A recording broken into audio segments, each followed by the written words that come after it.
سوال یہ پوچھا گیا کہ کیا کوئی شخص قرض لے کر قربانی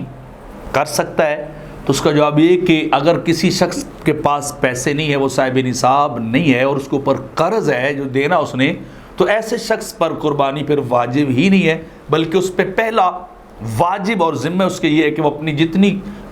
قیمت یا روپے پیسہ وہ قرض کی صورت میں لے چکا ہے اسے واپس کرے۔ لیکن اگر کوئی شخص مقروض ہونے کے باوجود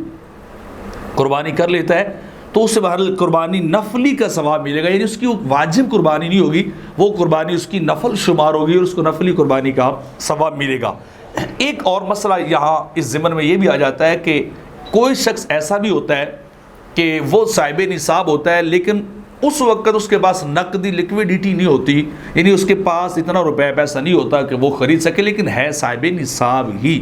تو ایسے شخص کے لیے پھر قرض لے کر قربانی کرنا واجب ہے۔ اس کی قربانی نفلی نہیں ہوگی، نفلی اس کی ہے جو صاحب نصاب نہیں، یہ صاحب نصاب ہے لیکن صاحب یسار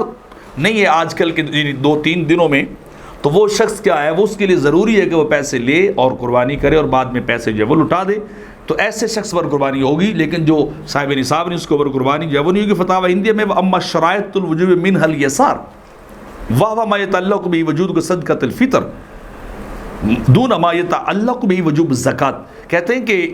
ایک شرط یہ ہے کہ وہ صاحب یسار یعنی صاحب نصاب بھی ہو اور اس کے پاس پیسے پوسے ہوں، یعنی اتنا تو ہو جتنا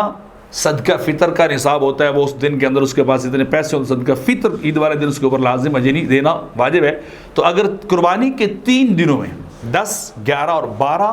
ان کے اندر بھی اگر وہ شخص اتنے روپے پیسے کا مالک ہوگا تو پھر ہی قربانی اس کے اوپر واجب ہوگی، ورنہ اس کے اوپر قربانی واجب نہیں ہوگی۔ تو لہٰذا اگر قرض لے کر کی جائے گی صاحب نصاب نہ ہونے کی صورت میں تو نفلی قربانی ہے، لیکن صاحب نصاب ہے لیکن پیسہ موجود نہیں ہے تو پھر اس کے اوپر قربانی واجب ہوگی اور کرنا اس کے لیے ضروری ہوگا۔